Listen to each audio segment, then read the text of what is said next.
இந்த ஒரு விஷயத்த பண்ணீங்கன்னா கண்டிப்பா நீங்க எந்த விஷயத்த ஹேண்டில் பண்றதா இருந்தாலும் பாதியில விட்டுருவீங்க. அது என்ன விஷயம்னு பாக்குறீங்களா?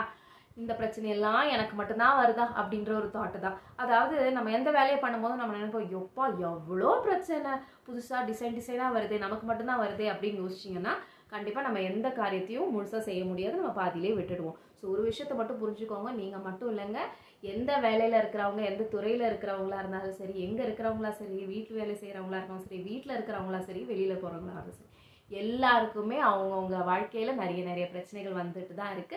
அது எல்லாருமே ஒரு ஒரு நாள் தட்டி தூள் கிளப்பி வந்துட்டே தான் இருக்கும். ஓகேங்களா? ஸோ அதனால இந்த ப்ராப்ளம் எல்லாம் உங்களுக்கு மட்டும்தான் அப்படின்றத யோசிக்கிறத முதல்ல நிறுத்திடுங்க. அப்படி நிறுத்தினீங்கனாலே ஒரு விஷயத்தை உங்களால் கண்டிப்பாக நல்லா ஹேண்டில் பண்ண முடியும். அண்ட் ஏதாவது ஒரு விஷயத்தை நீங்கள் செய்யும்போது தோல்வி அடைஞ்சிட்டிங்கன்னா, சரி தோத்துட்டோம்ல, நம்ம வேலையை பார்ப்போம் அப்படின்னு பார்க்கறத விட்டுட்டு அந்த தோல்விக்கான காரணங்கள் என்னெல்லாம் ஐடென்டிஃபை பண்ணி ஒர்க் பண்ண ஆரம்பிங்க.